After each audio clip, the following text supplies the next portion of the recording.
நம்முடைய கர்த்தரும் இரட்சகருமாய் இருக்கிற ஆண்டவராகிய இயேசு கிறிஸ்துடைய நாமத்தினாலே நான் உங்களை வாழ்த்துகிறேன்.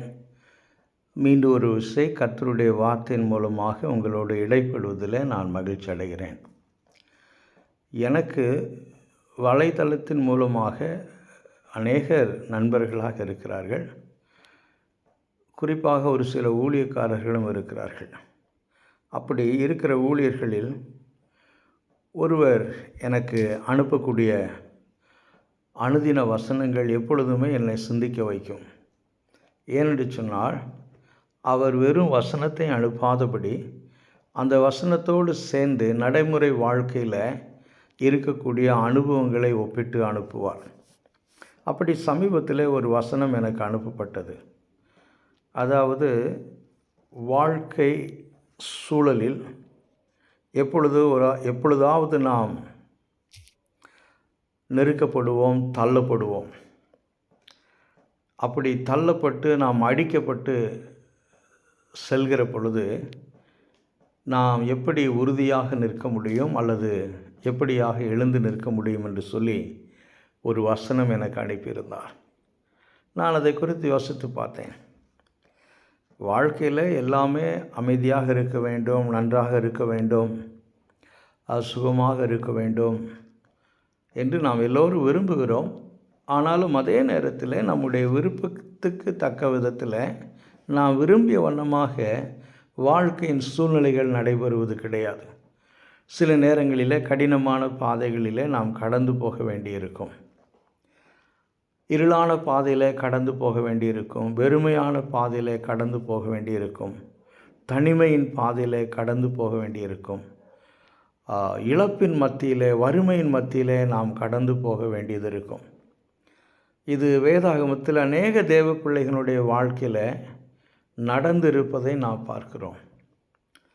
இந்த சூழ்நிலையில் அவர்கள் எப்படி நடந்து கொண்டார்கள் என்பதும் நமக்கு வேதாகமத்தில் எழுதப்பட்டிருக்கிறது. இந்த நாளின் செய்தியை நான் என்ன தலைப்பு கொடுக்கலாம் என்று சொல்லி யோசித்து கொண்டிருக்கிற பொழுது அநேக தலைப்புகள் எனக்குள்ளாக கடந்து வந்தது. ஆனாலும் நான் வெறுமையிலே நாம் நம்பிக்கையோடு எப்படி இருக்க முடியும் என்ற தலைப்பை இந்த நாளின் செய்திக்காக கொடுத்திருக்கிறேன். ஹோப் இன் அ டெஸ்பரேட் கண்டிஷன் என்று சொல்லி ஆங்கிலத்தில் சொல்வார்கள். இந்த நாளின் செய்திக்காக நான் தெரிந்து கொண்டிருக்கக்கூடிய வேத பகுதி நெகேமியாவின் புத்தகம் 4ஆம் அதிகாரம் முதல் 2 வசனங்கள். நான் இந்த வாரத்தில் நெகேமியாவின் புத்தகத்தை ஒரு காரியத்திற்காக படிக்க ஆரம்பித்தேன். இப்பொழுது படித்து கொண்டிருக்கிறேன். அப்படி படித்து கொண்டிருக்கிற பொழுது இந்த வசனம், இந்த ஊழியக்காரர் அனுப்பின வசனத்திற்கும் இதற்கும் ஒரு தொடர்புடையதாக நான் யோசித்து பார்த்தேன். எப்படி என்று சொன்னால், தேவனுடைய பிள்ளைகளுடைய ஒரு பரிதாபத்துக்குரிய நிலைமையை இந்த வார்த்தைகள் வெளிப்படுத்துகிறது. நெகேமியாவின் புத்தகம் 4ஆம் அதிகாரம் முதல் 2 வசனங்கள். நாங்கள் அலங்கத்தை கட்டுகிற செய்தியை சன்பல்லாத்து கேட்டபோது அவன் கோபித்து எரிச்சலடைந்து யூதரை சக்கந்தம் பண்ணி, அதாவது கேலி பண்ணி, அந்த அற்பமான யூதர் செய்கிறது என்ன? அவர்களுக்கு இடம் கொடுக்கப்படுமோ? பலியிடுவார்களோ?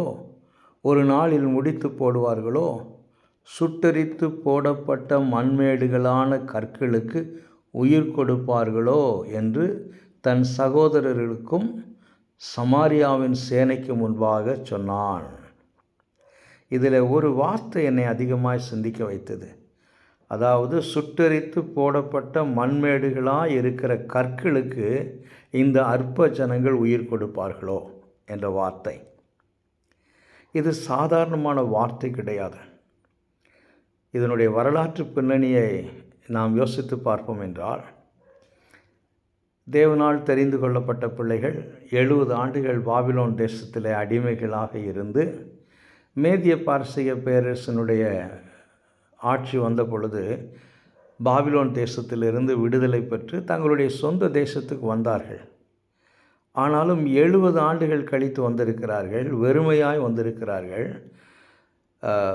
எந்த விதமான பெரிய உதவி இல்லாமல், பெரிய ஒரு செல்வாக்கு இல்லாதபடி இந்த ஜனங்கள் தங்களுடைய சொந்த தேசத்திற்கு வந்து தங்களுடைய வீடுகளை அடையாளம் கண்டு வீடுகளை கட்டவும், தேவாலயத்தை கட்டவும், பட்டணத்தை கட்டவும் அவர்கள் முயற்சி செய்து கொண்டிருக்கிறார்கள்.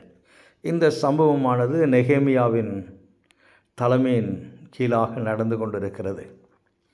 அந்த நேரத்தில் சன்பல்லாத் என்று சொல்லக்கூடிய மனிதன், இவன் அசிரியனாக இருந்திருக்க வேண்டும் அல்லது பாபிலோன் தேசத்தை சேர்ந்தவனாக இருந்திருக்க வேண்டும். இவன் ஒரு கவர்னராக, அதாவது இவன் ஒரு ஆளுநராக இருக்கிறான் என்று சொல்லி வேத வல்லுநர்கள் சொல்லுகிறார்கள். அவன் இஸ்ரவேல் தேசத்து ஜனங்களை, அதாவது யூதா தேசத்து ஜனங்களை பார்த்து அவன் சொல்லுகிற காரியம், அற்பமான ஜனங்களால் இந்த காரியத்தை செய்ய முடியுமோ? சுட்டெரிக்கப்பட்டு மண்மேடுகளாய் பல ஆண்டுகள், 70 ஆண்டுகளுக்கு மேலாக கிடந்த இந்த பட்டணத்தை இவர்கள் ஒரு நாளிலே அல்லது ஒரு சில நாளிலே கட்டி முடிப்பார்களோ? இந்த மண்மேடுகளான கட்டடங்களுக்கு, இந்த பட்டணத்திற்கு இவர்கள் உயிர் கொடுப்பார்களோ என்று ஒரு அற்பமாய் ஏளனமாய் சொல்லக்கூடிய ஒரு வார்த்தையை நாம் இங்கே பார்க்கிறோம். எனக்கு அருமையான தேவனுடைய பிள்ளைங்களே, இது எதை வெளிப்படுத்துகிறது என்று சொன்னால், இந்த வார்த்தை தேவனுடைய பிள்ளைகளின் பரிதபிக்கப்படத்தக்க நிலையை, பரிதாபத்துக்குரிய நிலையை வெளிப்படுத்துகிறது. இங்கே சுட்டெரிக்கப்பட்டு மண்மேடுகளாய் கிடக்கிறது என்பது வெறும் பட்டணம் மாத்திரமல்ல, வெறும் வீடுகள் மாத்திரமல்ல, அலங்கத்தின் சுவர்கள் மாத்திரமல்ல, மாறாக இது தேவ பிள்ளைகளுடைய வாழ்க்கையை வெளிப்படுத்துகிறது. இந்த வார்த்தையானது தேவனால் தெரிந்து கொள்ளப்பட்ட பிள்ளைகளின் வாழ்க்கையை, தேவனால் உடன்படிக்கை செய்த ஆபிரகாமினிடத்திலே உடன்படிக்கை செய்து அந்த ஆபிரகாமின் உடன்படிக்கை நிமித்தமாக உண்டான தெரிந்து கொள்ளப்பட்ட தேவ ஜனங்களை பற்றி பேசுகிறது. இவர்கள் தேவனால் அழைக்கப்பட்டவர்கள், இவர்கள் தேவனுக்காக பிரித்தெடுக்கப்பட்டவர்கள், தேவன் அவர்களுக்கு சுதந்திரமாய் தந்த தேசத்தில்தான் இப்பொழுது இந்த நிலைமையை அவர்கள் சந்தித்து கொண்டிருக்கிறார்கள். தேவன் அவர்களுக்கு வாக்குத்தத்தம் பண்ணி கொடுத்த தேசத்தில்தான் இப்பொழுது அடிமைகளைப் போல நடத்தப்படுகிறார்கள். அவர்களை சுற்றி இருக்கக்கூடிய மற்ற புறஜாதிகள் இவர்களை நெருக்குகிறார்கள், இவர்களை நிந்திக்கிறார்கள், இவர்களை அவமானப்படுத்துகிறார்கள், இவர்களை அற்பமாய் எண்ணுகிறார்கள், கேலி செய்கிறார்கள், இவர்களை பலனற்றவர்கள், தரித்திரர்கள் என்று விமர்சிக்கிறார்கள் என்பதை இந்த வசனம் நமக்கு வெளிப்படுத்துகிறது. அற்பமான யூதர்கள். அப்படி என்று சொன்னால் இவர்களுக்கு எந்த விதமான ஸ்லாக்கியம் இல்லாதவர்கள், அடிமைகளாக இருந்தவர்கள், 70 ஆண்டுகளுக்கு மேலாக பாபிலோன் தேசத்திலிருந்து அடிமைகளாக இருந்து இப்பொழுது தங்களுடைய சொந்த தேசத்திற்கு வந்திருக்கிறார்கள். இவர்கள் கரங்களில் ஒன்றுமில்லை, தரித்திரர்களாக இருக்கிறார்கள். இந்த தரித்திரர்கள், இந்த அற்ப ஜனங்கள் இந்த பட்டணத்தை கட்டுவார்களோ, இந்த தேவாலயத்தை கட்டி முடிப்பார்களோ, இப்படி மண்மேடுகளாய் கிடக்கிற இந்த பட்டணத்திற்கு இவர்கள் உயிர் கொடுப்பார்களோ என்று அவமானமாய் ஏளனமாய் பேசக்கூடிய ஒரு வார்த்தையைத்தான் இங்கே நெகேமியா என்ற தேவ மனிதன் கேட்கிறான். நெகேமியா என்ற தேவ மனிதன் அதை கேட்டு இங்கே நமக்காக எழுதுகிறான். எனக்கு அருமையான தேவனுடைய பிள்ளைங்களே, இதை யோசித்து பார்க்கிற பொழுது, தேவனால் தெரிந்து கொள்ளப்பட்ட பிள்ளைகள், அழைக்கப்பட்ட பிள்ளைகள் இந்த பூமியில் விசுவாசிகளாய் வாழுகிற பொழுது, இந்த பூமிக்குரிய வாழ்க்கையில் இதே போன்ற அனுபவத்திற்குள்ளாக கடந்து போவதை நாம் பார்க்கிறோம். இதே போன்ற அனுபவத்திற்குள்ளாக தேவ பிள்ளைகள் கடந்து போவதை நாம் பார்க்கிறோம். அவமானத்திற்குள்ளாக கடந்து போகிறார்கள், நிந்தைக்குள்ளாக கடந்து போகிறார்கள், ஏளனத்திற்குள்ளாக கடந்து போகிறார்கள். தேவனுடைய பிள்ளைகள், விசுவாசிகள் அற்பமாக எண்ணப்படுகிறார்கள். எப்படி சன்பல்லாத்து அதிகாரியாக, கவர்னராக இருந்தானோ, அவன் எப்படி யூத ஜனங்களை அற்ப ஜனங்கள் என்று சொன்னானோ, கேலி பண்ணினானோ, ஏளனமாய் பேசினானோ, அதே போல் இன்றைக்கு உலகத்திலே அதிகாரத்தில் இருக்கக்கூடிய ஜனங்களால், ஐஸ்வர்யத்தில் இருக்கக்கூடிய ஜனங்களால், மெஜாரிட்டி என்று அழைக்கப்படுகிற பெருங்கூட்டத்து ஜனங்களால் தேவனுடைய பிள்ளைகள் எல்லா இடங்களிலும் சிறுமைப்படுத்தப்படுவதை நாம் பார்க்கிறோம். அவர்களுக்காக பேசுவதற்கு யாருமில்லாத ஒரு நிலையை நாம் பார்க்கிறோம். இன்றைய தினத்தில் காலை செய்தியை நான் கேட்கிற பொழுது, உத்தரப்பிரதேசத்தில் இந்த மதமாற்ற தடை சட்டம் என்ற ஒரு சட்டத்தை கொண்டு வந்து அநேக தேவனுடைய பிள்ளைகள் கைது செய்யப்பட்டார்கள். அவர்களுக்கு ஜாமீனில் வெளியே வர முடியாதபடி பல தடைகள் இருந்தது. உச்சநீதிமன்றம் தலையிட்டு அது சொன்ன ஒரு வார்த்தை, உச்சநீதிமன்றம் சொன்ன ஒரு வார்த்தையை நான் கேட்டேன். அதாவது சட்டங்கள் மக்களை பாதுகாப்பதற்காக இருக்க வேண்டும், பாதிப்பை உண்டாக்குவதற்காக சட்டங்கள் இயற்றக்கூடாது என்று சொல்லி உச்சநீதிமன்ற அரசர்கள் ஒரு தீர்ப்பு கொடுத்ததை நான் கேள்விப்பட்டேன், செய்தியில் கேட்டேன். எனக்கு அருமையான தேவனுடைய பிள்ளைங்களே, இன்றைக்கு அநேக இடங்களில் தேவ பிள்ளைகள் உலகத்தின் எல்லா இடங்களிலும் நெருக்கப்படுவதை நாம் பார்க்கிறோம், உபத்திரப்படுவதை பார்க்கிறோம், அவர்கள் வெறுமைக்குள்ளாக கடந்து போவதை பார்க்கிறோம். சில இடங்களில் அவமானப்படுத்தப்படுகிறார்கள், சில இடங்களில் சிறுமைப்படுத்தப்படுகிறார்கள், சில இடங்களில் அவர்கள் அற்பமாக எண்ணப்படுகிறார்கள் என்று சொல்லி நாம் பார்க்கிறோம். இது எல்லா இடங்களிலும் பார்க்கக்கூடிய ஒரு காரியமாக நம்முடைய வாழ்க்கையிலே நாம் பார்த்து கொண்டு இருக்கிறோம். இது ஒரு சிலருடைய வாழ்க்கையில் மாத்திரமல்ல, இது அநேக தேவ பிள்ளையுடைய வாழ்க்கையில் நடப்பதை நாம் இது தாவீதினுடைய வாழ்க்கையிலும் நடந்தது. ஒருவேளை 11வது சங்கீதம் 3வது வசனத்தை நீங்கள் வாசிப்பீர்கள் என்றால், அதிலே தாவீது ராஜா, அஸ்திவாரங்களும் அசைகிறதே, நீதிமான் என்ன செய்வான்? அந்த கேள்வியை சற்று ஆழமாக யோசித்து பார்க்கிற பொழுது, கர்த்தாவே, வாழ்க்கையில் எவைகளையெல்லாம் நான் அஸ்திவாரம் என்று, என்னுடைய நம்பிக்கைக்குரிய இடம் என்று சொல்லி நான் கருதினேனோ அவைகளெல்லாம் அசைக்கப்படுகிறதே, நான் என்ன செய்வேன் என்று சொல்லக்கூடிய ஒரு நிலையை நாம் பார்க்கிறோம். அது மாத்திரமல்ல, ஆதியாகமம் 15ஆம் அதிகாரத்தை எடுத்து நீங்கள் படித்து பார்ப்பீர்கள் என்றால், அந்த 15ஆம் அதிகாரத்தில் ஆபிரகாமுக்கும் தேவனுக்கும் ஒரு சம்பாஷணை நடக்கிறது. அந்த சம்பாஷணையில் ஆபிரகாம் தேவனிடத்தில் பேசுகிற பொழுது, கர்த்தாவே, நான் சரீரம் செத்தவனாக இருக்கிறேன், என் மனைவி சரீரம் செத்தவளாக கருதப்படுகிறாள், எனக்கு ஒரு புத்திர சந்தானம் கொடுக்கப்படவில்லை, என் வீட்டில் இருக்கக்கூடிய வேலைக்காரன் எலியாசர் எங்களுடைய மறைவுக்கு பின்பு அவைகள் எல்லாவற்றையும் அவன் எடுத்து ஆளுகை செய்ய போகிறானே, நீர் என்னை அழைத்த பொழுது வானத்தின் நட்சத்திரங்களைப் போல உனக்கு சந்ததி உண்டாகும் என்று சொன்னீரே, அந்த வாக்கு தத்தம் எங்கே? நாங்கள் இருவரும் சரீரம் செத்தவர்களாக கருதப்படுகிறோமே, உம்முடைய வாக்கு தத்தம் எங்கே என்று கேட்கக்கூடிய ஒரு விதமான அதிருப்தியோடு, இன்னும் ஒரு படி கடந்து போய் நான் சொல்ல வேண்டுமென்றால், அந்த சம்பாஷணையில் ஒரு விதமான சலிப்போடு ஆபிரகாம் பேசுவதாக நான் கருத விரும்புகிறேன். இந்த வார்த்தையை மிகவும் கவனமாய் நான் சொல்ல விரும்புகிறேன். ஒரு விதமான அதிருப்தியோடு, ஒரு விதமான சலிப்போடு. ஏனென்று சொன்னால், ஆபிரகாமே, நீ பயப்படாதே, நான் உனக்கு மகாபலனும் கேடகமாய் இருக்கிறேன் என்று கர்த்தர் ஆபிரகாமிடத்தில் சொன்ன பொழுது, ஆபிரகாம், கர்த்தாவே, நீர் எனக்கு ஒரு புத்திர சந்தானம் கொடுக்கவில்லையே, நீர் எனக்கு பலனும் கேடகமாக இருந்து என்ன பிரயோஜனம், எனக்கு ஒரு புத்திர சந்தானம் நீர் கொடுக்கவில்லையே என்ற அந்த ஒரு கண்ணோட்டத்திலே சம்பாஷணை தொடர்கிறது என்பதை நாம் பார்க்க முடியும். ஆக தேவனால் தெரிந்து கொள்ளப்பட்ட மனிதன், உடன்படிக்கைக்குள்ளாக கடந்து போன மனிதன், விசுவாசத்தின் தந்தை என்று சொல்லி ஆபிரகாமை நாம் பார்க்கிறோம். அந்த மனிதனுடைய வாழ்க்கையில், அந்த தேவ மனிதனாகிய ஆபிரகாமுடைய வாழ்க்கையில் ஒரு வெறுமையான நிலை கடந்து வருகிறது. வாழ்க்கையின் அஸ்திபாரம் அசைக்கப்படக்கூடிய ஒரு நிலைமை கடந்து வருகிறது. வாழ்க்கை மண்மேடுகளைப் போல, சுட்டெரிக்கப்பட்ட எருசலேம் பட்டணத்தைப் போல வெறுமையாய் கிடக்கக்கூடிய ஒரு நிலை ஆபிரகாமுடைய வாழ்க்கையில் கடந்து வருகிறது. பின்பு எசேக்கியேலின் புத்தகத்தை நீங்கள் வாசித்து பார்க்கிற பொழுது, அங்கே எசேக்கியேலுக்கு கர்த்தர் 37ஆம் அதிகாரத்திலே ஒரு தரிசனத்தை காண்பிக்கிறார்.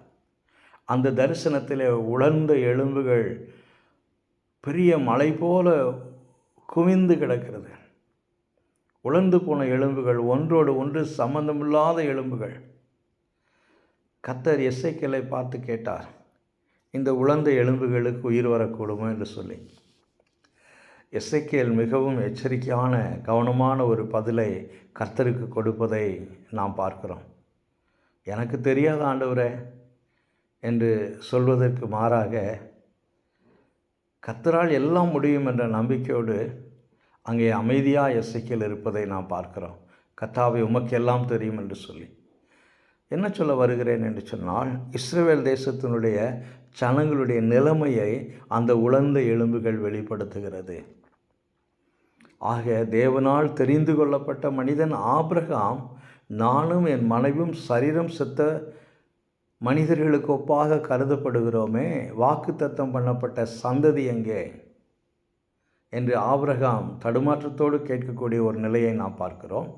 அஸ்திவாரங்களும் அசைகிறதே, நீதிமான் என்ன செய்வான் என்று சொல்லி தாவீது ராஜா கேட்கக்கூடிய ஒரு நிலையை நாம் பார்க்கிறோம். எசேக்கியேல் இந்த உலர்ந்த எலும்புகளுக்கு உயிர் வருமோ என்று சொல்லி எசேக்கியேல் ஆச்சரியத்தோடு பார்க்கக்கூடிய ஒரு காட்சியை நாம் எசேக்கியேல் தீர்க்கதரிசியின் புஸ்தகத்திலே பார்க்கிறோம். இங்கே நெகேமியாவின் புத்தகத்திலே தேவனால் தெரிந்து கொள்ளப்பட்ட இஸ்ரவேல் தேசத்து பிள்ளைகளுடைய வாழ்க்கை சுட்டெரிக்கப்பட்ட மண்மேடுகளுக்கு ஒப்பாக, இடிக்கப்பட்ட அலங்கத்திற்கொப்பாக, சுட்டெரிக்கப்பட்ட பட்டணத்திற்கொப்பாக இஸ்ரவேல் தேசத்து பிள்ளைகளுடைய வாழ்க்கை இருப்பதை இங்கே நாம் பார்க்கிறோம். எனக்கு அருமையான தேவனுடைய பிள்ளைங்களே, இது இந்த பூமிக்குரிய வாழ்க்கை நாம் வாழுகிற பொழுது ஏதாவது ஒரு காலகட்டத்தில் நாம் சந்திக்க வேண்டிய ஒரு சூழ்நிலையாக இருக்கும். அதைத்தான் இந்த பகுதி நமக்கு வலியுறுத்துகிறது. ஏனென்று சொன்னால், இன்றைக்கு உலகம் ஒரு கற்பனை உலகத்திலே வாழ்ந்து கொண்டிருக்கிறது. ஒருவேளை தேவனை அறியாதவர்கள், தேவனுடைய வார்த்தையை அறியாதவர்கள், தேவ திட்டத்தை அறியாதவர்கள், வேதாகமத்தை படிக்காதவர்கள் ஒருவேளை இந்த உலகத்திலே கற்பனை உலகத்திலே வாழலாம். ஆனால் தேவ திட்டத்தை அறிந்த பிள்ளைகள், தேவனுடைய வார்த்தையை அறிந்த பிள்ளைகள் எப்படி இன்றைக்கு ஒரு கற்பனை உலகத்திலே வாழ்ந்து கொண்டு இருக்கிறார்கள் என்று சொல்லி எனக்கு தெரியவில்லை. ஏனென்று சொன்னால், இந்த கிறிஸ்தவர்கள் கற்பனை உலகத்திலே வாழுவதற்கு ஏதுவாக இன்றைக்கு அநேக வலைதளத்திலே வரக்கூடிய செய்திகள், கர்த்தர் உங்கள் துக்கங்களை மாற்றுவார், கர்த்தர் உங்கள் கண்ணீரை மாற்றுவார், கர்த்தர் உங்களுக்காக யுத்தம் செய்வார், கர்த்தர் அதை செய்வார், இதை செய்வார் என்று சொல்லி இன்றைக்கு அநேக இந்த விதமான செய்திகள் அடிக்கடி வருவதை நான் பார்க்கிறேன். அது எந்த விதத்தில் அவர்கள் நியாயப்படுத்துகிறார்கள் என்று சொல்லி என்னால் சொல்ல முடியவில்லை. தேவ திட்டத்திற்காக தெரிந்து கொள்ளப்பட்ட பிள்ளைகள் வேதாகமத்தில், அது தனிப்பட்ட நபர்களாக இருந்தாலும் சரி, தீர்க்கதரிசிகளாக இருந்தாலும் சரி, தேவனால் அபிஷேகம் பண்ணப்பட்டவர்களாக இருந்தாலும் சரி, வாழ்க்கையின் ஏதாவது ஒரு காலகட்டத்தில் வாழ்க்கையின் சூழ்நிலை அவர்களை அடித்து சென்றது, அவர்களை கீழே தள்ளினது, அவர்களை எழுந்திருக்கக்கூடாதபடி அவர்களை அடித்து கொண்டே போனதை நாம் பார்க்க முடியும். சில வேளைகளில் நான் யோசித்து பார்ப்பேன், யோபுவை காட்டிலும் வேதாகமத்தில் வேறு யாரையாவது நாம் நீதிமான் என்று சொல்லி, உத்தமன் என்று சொல்லி, கர்த்தருக்கு பயந்து பொல்லாப்பை விட்டு விலகக்கூடிய ஒரு மனிதன் என்று சொல்லி வேறு யாரையாவது நாம் வேதாகமத்திலே பார்க்க முடியுமா? யோசித்து பாருங்கள். ஆனால் அந்த தேவ மனிதனுடைய வாழ்க்கையில் கடந்து போன அனுபவங்கள் எவ்வளவு கசப்பான அனுபவங்கள். ஒரு காலகட்டத்தில் தனிமையிலே, புழுதியிலே, சாம்பலில் உட்கார்ந்து இருக்கக்கூடிய மனிதனாக யோபனுடைய வாழ்க்கை கடந்து போனது. ஒருவேளை நான் இதை சொல்லுகிற பொழுது எல்லாருடைய வாழ்க்கையிலும் யோபுவின் அனுபவத்திற்கொப்பாக வர வேண்டும் என்று சொல்லி நான் சொல்ல வரவில்லை, விரும்பவும் இல்லை. ஆனால் அதே நேரத்தில் வாழ்க்கை ஒரு நிலையான ஒரு பிரயாணம் கிடையாது. பல மேடு பள்ளங்களை கொண்டது. இந்த மேடு பள்ளங்கள் வாழ்க்கையில் பல அனுபவங்களை கொண்டு வரலாம். அந்த அனுபவங்களை நாம் எப்படி அணுகுகிறோம், அந்த அனுபவங்களுக்குள்ளாக எப்படி நடந்து போகிறோம், எப்படி நடந்து கொள்ள வேண்டும் என்பதை வேத வசனத்தின் வெளிச்சத்தில் நாம் அறிந்து கொள்ள வேண்டும். இந்த காலவெளியில் யோசித்து பாருங்கள். சுட்டெரித்து போடப்பட்ட மண்மேடுகளான கற்களுக்கு உயிர் கொடுப்பார்களோ என்று சன்பல்லாத்து என்ற மனிதன் சொல்வதை ஏளனமாய் தேவனுடைய பிள்ளைகளை பார்த்து சொல்லக்கூடிய ஒரு காரியத்தை இங்கே நாம் பார்க்கிறோம். ஆனால் தேவ பிள்ளைகளாகிய நாம், வேதாகமத்தை படிக்கக்கூடிய நாம் புரிந்து கொள்ள வேண்டிய ஒரு காரியம் என்னவென்றால், நம்முடைய வேதாகமத்தின் தேவன் சர்வ வல்லமுள்ள தேவன், அவர் சர்வ ஞானமுள்ள தேவன், வெறுமையிலிருந்து இந்த உலகத்தை உண்டாக்கின தேவன், ஒருவராய் இந்த உலகத்தை படைத்த தேவன், ஒருவராய் வானங்களை மெல்லிய திரையைப் போல விரித்த தேவன், ஒருவராய் மலைகளையும் சமுத்திரத்தையும் பர்வதங்களையும் பள்ளத்தாக்குகளையும் இவைகளில் நடமாடுகிற சகல ஜீவராசிகளையும் சிருஷ்டித்த தேவன், அவைகளுக்கு பிழைப்புண்டாக்குகிற தேவன், அவைகளை போஷிக்கிற தேவன். 107வது சங்கீதத்தில் வாசிக்கிறோம், சமுத்திரத்தின் ஆழத்தில் இருக்கிற திமிங்கிலங்களும் மச்சங்களும் கூட ஒவ்வொரு நாளும் நம்முடைய தேவன் ஆகாரம் கொடுப்பார் என்று சொல்லி அவருடைய முகத்தை நோக்கி பார்த்து காத்து கொண்டிருக்கிறது என்று சொல்லி. இதுதான் நம்முடைய வேதாகமத்தின் தேவன். அவர் ஞானமுள்ளவர். அவரால் செய்ய முடியாத காரியம் என்று எதுவும் கிடையாது. அவரால் மாற்ற முடியாத காரியம் என்று எதுவும் கிடையாது. அவரால் நிறுத்த முடியாத காரியம் என்று எதுவும் கிடையாது. அவரால் திறக்க முடியாத காரியம் என்று எதுவும் கிடையாது. அவரால் மாற்ற முடியாத காரியம் என்று எதுவும் கிடையாது. சரீரம் செத்தவன் என்று எண்ணப்பட்ட ஒருவனுக்கும் சரீரம் செத்தவள் என்று எண்ணப்பட்ட ஒருத்திக்கும் ஒருவனுக்கும் வானத்தின் நட்சத்திரங்களுக்கு ஒப்பாக சந்ததி உண்டாகும் என்று சொல்லி கர்த்தர் சொன்னார். ஆதியாகமம் 15ஆம் அதிகாரம் 5வது வசனத்தை எடுத்து வாசித்து பாருங்கள். அவர், அதாவது தேவன், அவனை, யாரை? ஆபிரகாமை வெளியே அழைத்து சென்று, நீ வானத்தை அண்ணாந்து பார். ஆதியாகமம் 15ஆம் அதிகாரம் 5வது வசனத்தில் வாசிக்கிறோம், நீ வானத்தை அண்ணாந்து பார், நட்சத்திரங்களை எண்ண உன்னால் கூடுமானால் அவைகளை எண்ணு என்று சொல்லி, பின்பு அவனை நோக்கி, உன் சந்ததி இவ்வண்ணமாகவே இருக்கும் என்றார். எனக்கு அருமையான தேவனுடைய பிள்ளைகளே, ஆபிரகாமின் சந்ததி என்று சொல்லி இன்றைக்கு நாம் சொல்ல வேண்டுமென்றால், நம்முடைய கண்களுக்கு முன்பாக இருக்கக்கூடிய இஸ்ரவேல் தேசத்து ஜனங்கள். நாம் ஒரு கட்டுக்கதையை பற்றியோ அல்லது ஏதோ புராணங்களை பற்றி பேசவில்லை. ஆதியாகமம் 15ஆம் அதிகாரத்தில் ஆபிரகாமுக்கு சொன்னாரே, உன் சந்ததி வானத்து நட்சத்திரங்களைப் போல இருக்கும் என்று சொல்லி. இன்றைக்கு இஸ்ரவேல் தேசத்து ஜனங்களை குறித்து நாம் பார்க்கிறோம். கர்த்தருடைய வார்த்தை நிறைவேறிற்று. பின்பு தாவீதினுடைய வாழ்க்கையில் அஸ்திவாரங்களும் அசைகிறது, நீதிமான் என்ன செய்வான்? ஆண்டவரே, நானும் என் மனைவியும் சரீரம் செத்தவர்களாக கருதப்படுகிறோமே, எங்களுக்கு ஒரு புத்திர சந்தானம் கொடுக்கப்படவில்லையே என்று தடுமாறின ஒரு நிலையும் தேவ மனிதனாகிய ஆபிரகாமுடைய வாழ்க்கையில் வந்தது. அஸ்திவாரங்களும் அசைகிறதே, நீதிமான் என்ன செய்வான் என்று கேட்கக்கூடிய ஒரு சூழ்நிலை தேவனால் தெரிந்து கொள்ளப்பட்டு அபிஷேகம் பண்ணப்பட்டு என் இருதயத்துக்கு ஏற்ற புருஷன் என்று சொல்லி அழைக்கப்பட்ட தாவீதனுடைய வாழ்க்கையிலும் வந்தது. ஆனால் அந்த சூழ்நிலை மாறிற்று. அஸ்திவாரங்கள் அசைகிறது, நீதிமான் என்ன செய்வான் என்று சொன்ன மனிதன்தான் அரியணையிலே ஒரு நாளிலே உட்கார்ந்தான்.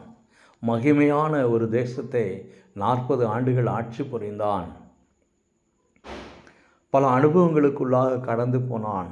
73 சங்கீதங்களை வேதாகமத்தில் எழுதினான். இன்றைக்கும் உலகமெங்கிலும் இருக்கக்கூடிய தேவ பிள்ளைகள் விரும்பி படிக்கக்கூடிய ஒரு புத்தகம் வேதாகமத்தில், அது சங்கீதமாகவே கருதப்படுகிறது. கடந்த வாரத்தில் நான் குஜராத்திலிருந்து வந்திருந்த ஒரு ஊழியக்காரரோடு ஏறக்குறைய ஒரு வாரம் நேரம் செலவு செய்ய வேண்டிய சூழ்நிலை வந்தது.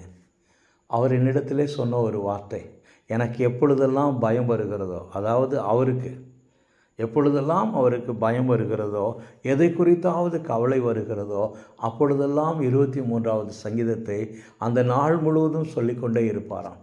கர்த்தர் என் மேய்ப்பராய் இருக்கிறார், நான் தாழ்ச்சி அடையேன். என்னை புல்லுள்ள இடங்களில் மேய்ப்பார். நான் கர்த்தருடைய வீட்டிலே நீடித்த நாளாய் நிலைத்திருப்பேன். நன்மையும் கிருபையும் என் ஜீவனுள்ள நாளெல்லாம் எனக்கு தொடர்ந்து வரும். என் பிள்ளைகள் ஆசீர்வதிக்கப்படுவார்கள் என்ற வார்த்தையை நான் சொல்லிக்கொண்டே இருப்பேன் என்று சொல்லி அந்த ஊழியக்காரர் சொன்னார். அது வெறும் வார்த்தை அல்ல. எனக்கு அருமையான தேவனுடைய பிள்ளைகளே, அஸ்திவாரங்களும் அசைகிறதே, நீதிமான் என்ன செய்வான் என்று சொல்லி கேட்ட ஒரு நீதிமானுடைய அனுபவம், அவன் கடந்து சென்ற அனுபவம், அவன் தேவனோடு நடந்து அவன் பார்த்த அனுபவம். பின்பு நெகேமியாவின் புத்தகத்திற்கு வருவோம். இந்த 4ஆம் அதிகாரத்தில் இந்த சன்பலாத் என்று சொல்லக்கூடிய ஒரு மனிதன் கேட்டானே, இந்த அற்பமான யூதர்களுக்கு இடம் கொடுக்கப்படுமோ? பலியிடுவார்களோ? ஒரு நாளிலே முடித்து போடுவார்களோ? சுட்டெரித்து போடப்பட்ட மண்மேடுகளான கற்களுக்கு உயிர் கொடுப்பார்களோ என்று சொன்னானே. உயிர் கொடுக்கப்பட்டது. எருசலேம் பட்டணம் கட்டப்பட்டது. வீடுகள் கட்டப்பட்டது. 147வது சங்கீதத்தை எடுத்து வாசித்து பாருங்கள். அந்த 147வது சங்கீதத்தை நெகேமியாவும் எஸ்ராவும் பாடியிருக்க வேண்டும் என்று சொல்லி வேத வல்லுநர்கள் சொல்லுகிறார்கள். நானும் அதை விசுவாசிக்கிறேன். 52 நாளிலே இவ்வளவு எதிர்ப்புகள் நெகேமியாவிற்கு இருந்தது, இந்த ஜனங்களுக்கு இருந்தது. வெறுமையாக இருந்த ஜனங்கள், சிறுமைப்பட்ட ஜனங்கள், 70 ஆண்டுகள் அடிமைகளாக இருந்த ஜனங்கள், அவர்கள் கரத்தில் எதுவுமே இல்லாத ஜனங்கள். ஆனால் 52 நாளில் எருசலேமின் அலங்கத்தை கட்டினார்கள். அலங்கத்தை சுற்றிலுமாய் ஒரு பட்டணத்தின், ஒரு பெரிய பட்டணத்தை சுற்றிலுமாய் மதில் சுவர்கள், அலங்கம் என்று சொல்லப்படுகிற பொழுது மதில் சுவர்களை கட்டினார்கள். வீடுகளை, பல வீடுகளை கட்டினார்கள். அந்த மதில் சுவரை, அலங்கத்தை பிரதிஷ்டை பண்ணுகிற பொழுது நெகேமியா 147வது சங்கீதத்தை பாடியிருக்க வேண்டும், அல்லது எஸ்ரா பாடியிருக்க வேண்டும். அந்த வார்த்தைகளை பாருங்கள். கர்த்தர் எருசலேமை கட்டுகிறார், கர்த்தர் எருசலேமை கட்டுகிறார். அப்படி என்று சொன்னால், சுட்டெரிக்கப்பட்ட மண்மேடுகளாய் கிடக்கிற இந்த கற்களுக்கு உயிர் கொடுக்கப்படுமோ என்று சொன்னார்கள் அல்லவா? அந்த கற்களுக்கு உயிர் பெற்றது, அந்த பட்டணம் உயிர் பெற்றது, அந்த பட்டணத்திற்கு உயிர் வந்தது, அந்த பட்டணம் கட்டி முடிக்கப்பட்டது. 52 நாளிலே நெகேமியாவும் அவனோடு இருந்த ஜனங்களும் எருசலேமின் அலங்கத்தை கட்டி, எனக்கு அருமையான தேவனுடைய பிள்ளைகளை பிரதிஷ்டை பண்ணினார்கள். கர்த்தர் எருசலேமை கட்டுகிறார். கர்த்தர் கட்டப்பட்டவர்களுக்கு விடுதலை கொடுக்கிறார். சிதறடிக்கப்பட்ட ஜனங்களை கர்த்தர் கூட்டி சேர்க்கிறார். இருதயம் நொறுங்கப்பட்டவர்களின் காயங்களை கர்த்தர் கட்டுகிறார், குணமாக்குகிறார், அழைக்கிறார், ஆசீர்வதிக்கிறார் என்று அந்த சங்கீதத்தில் சொல்லிக்கொண்டே போவதை நான் பார்க்கிறேன். எனக்கு அருமையான தேவனுடைய பிள்ளைங்களே, இந்த காலவெளியில் இதை கேட்கிறவங்களுடைய வாழ்க்கை எப்படி இருக்குது என்று சொல்லி எனக்கு தெரியாது. ஒருவேளை சிறுமைப்பட்ட நிலையா என்று சொல்லி எனக்கு தெரியாது. ஒருவேளை வெறுமையான நிலையில் இருக்கிறீர்களா என்று சொல்லி எனக்கு தெரியாது. ஒருவேளை இந்த யூதா தேசத்து ஜனங்களைப் போல அவமானத்திற்குள்ளாக கடந்து போய் கொண்டு இருக்கக்கூடிய நிலைமையா? நம்பிக்கையற்ற ஒரு நிலையா? எருசலேமை போல சுட்டெரிக்கப்பட்ட பல ஆண்டுகள், 70 ஆண்டுகளுக்கு மேலாக இந்த பட்டணம் அப்படியே கிடந்தது. குடியில்லாமல் வெறுமையாக தரிசு நிலத்தைப் போல இந்த பட்டணம் 70 ஆண்டுகளுக்கு மேலாக கிடந்த ஒரு பட்டணத்தை, ஒரு பட்டணத்தின் அலங்கத்தை 52 நாளில் நெகேமியா கட்டி முடித்தான். கர்த்தர் நினைத்தார், கர்த்தர் நெகேமியாவை அனுப்பினார். கர்த்தர் மேதிய பாரசீக பேரரசனுடைய ராஜாவினுடைய இருதயத்தில் நெகேமியாவுக்கு கிருபை கிடைக்கும்படியாய் செய்தார். 52 நாளிலே அலங்கம் கட்டி முடிக்கப்பட்டது. சிதறடிக்கப்பட்ட ஜனங்கள் கூட்டி சேர்க்கப்பட்டார்கள். நொறுங்குண்ட இருதயமுடைய ஜனங்கள் பலப்படுத்தப்பட்டார்கள், ஆறுதல் படுத்தப்பட்டார்கள். மடங்கடிக்கப்பட்ட ஜனங்கள் தூக்கி விடப்பட்டார்கள். அவர்கள் காயங்கள் கட்டப்பட்டது. எனக்கு அருமையான தேவனுடைய பிள்ளைங்களே, ஒருவேளை உங்களுடைய வாழ்க்கை இந்த எருசலேம் பட்டணத்தைப் போல சுட்டெரிக்கப்பட்ட நிலையா, மண்மேடுகளான நிலையா? ஒருவேளை நீண்ட நாட்களாக இந்த பட்டணம் 70 ஆண்டுகள் எப்படி வறுமையாய் கிடந்ததோ அதே போல் நீண்ட நாட்களாக நம்பிக்கையற்ற ஒரு நிலையில், அற்பமாய் இருக்கக்கூடிய நிலையில் உங்கள் வாழ்க்கை காணப்படுகிறதா? அல்லது எல்லாம் முடிந்தது, அவ்வளவுதான், இனிமேல் என்னால் வாழ்க்கையில் எழுந்திருக்க முடியாது, எனக்கு எதிராக இவ்வளவு சூழ்நிலைகள் இருக்கிறது, எனக்கு இவ்வளவு எதிர்ப்புகள் இருக்கிறது, நானோ பலவீனனாக இருக்கிறேன், நான் வெறுமையாக இருக்கிறேன், அவ்வளவுதான், என் வாழ்க்கை முடிந்தது என்று சொல்லி நினைக்கக்கூடிய, கண்ணீரோடு கடந்து போகக்கூடிய ஒரு நிலையிலே நீங்கள் இருக்கிறீர்களா? மீண்டும் சொல்லுகிறேன், சுட்டரிக்கப்பட்டு மண்மேடுகளாய் கிடந்த எருசலேம் பட்டணத்தின் அலங்கங்கள் 52 நாளிலே கட்டி முடிக்கப்பட்டது, பிரதிஷ்டை பண்ணப்பட்டது. அஸ்திவாரங்களும் அசைகிறதே, நீதிமான் என்ன செய்வான் என்று கேட்ட அந்த தேவ மனிதன்தான் கர்த்தரின் மேய்ப்பராய் இருக்கிறார், நான் தாழ்ச்சடையேன் என்று சந்தோஷத்தோடு பாடினான்.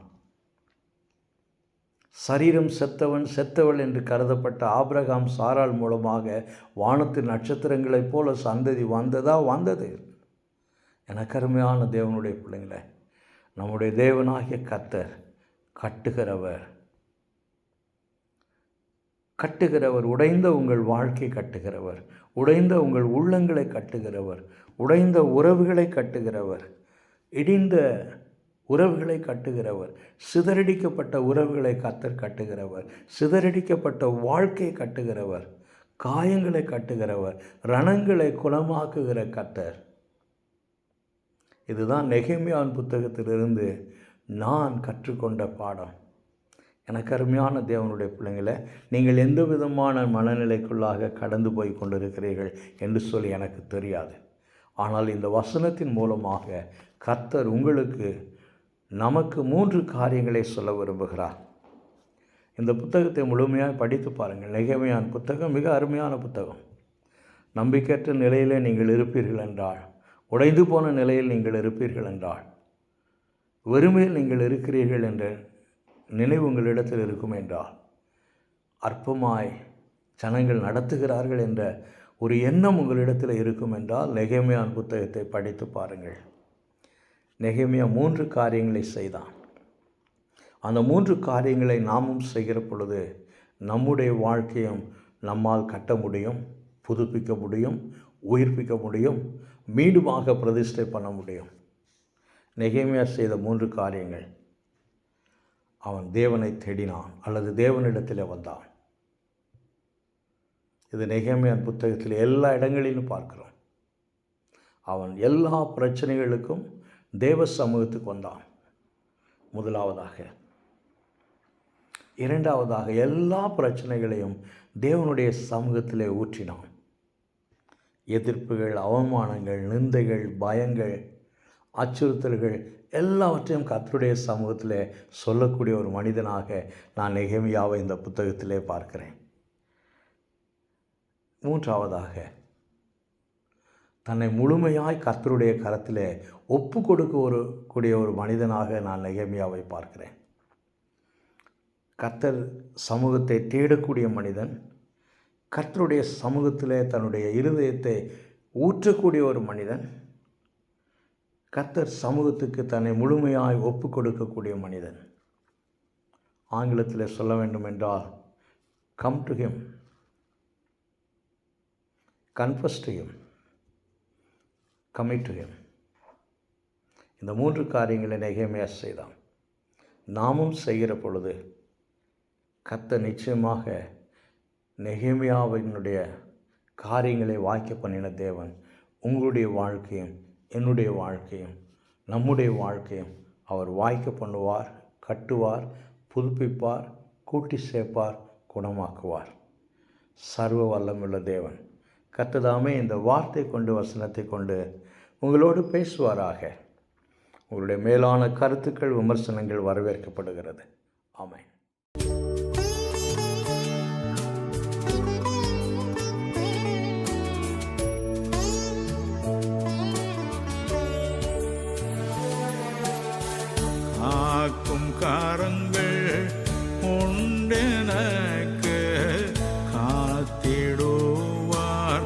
கருணையாலே காக்கும் கரங்கள் உண்டெனக்கு காத்திடுவார் கருணையாலே. அல்லேலூயா பாடி பாடி அலைகளை நான் தாண்டிடுவேன். அல்லேலூயா பாடி பாடி அலைகளை நான் தாண்டிடுவேன். நம்புவேன் இயேசுவை, நம்புவேன் இயேசுவை, நம்புவேன் இயேசுவை, நம்புவேன் இயேசுவை.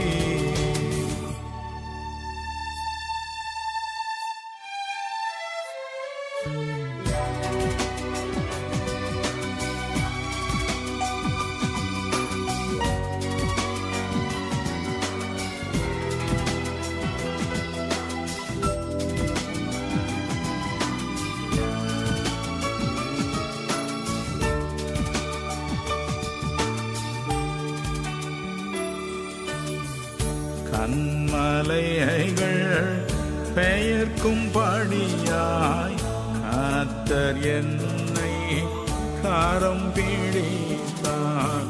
கண்மலைகள் பெயர்க்கும் படியாய் கர்த்தர் என்னை கரம் பிடித்தார். காத்திருந்து பலனடைந்து கழுகு போல எழும்பிடுவேன். காத்திருந்து பலனடைந்து கழுகு போல எழும்பிடுவேன். நம்புவேன் இயேசுவை, நம்புவேன் இயேசுவை, இயேசுவை, நம்புவேன் இயேசுவை.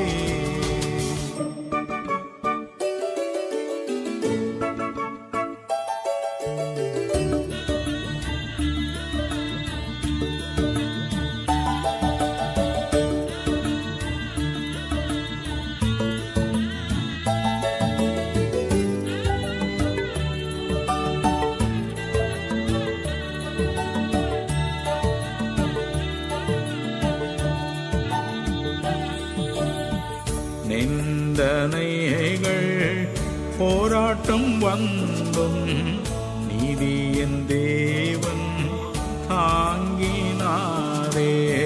நிந்தனைகள் போராட்டம் வந்தும் நீதியின் தேவன் தாங்கினாரே. நேச கோடியே என்மேல் பறக்க நேசருமக்காய் ஜீவித்திடுவேன். நேச கோடியே என்மேல் பறக்க நேசருமக்காய் ஜீவித்திடுவேன். நம்புவேன் இயேசுவை,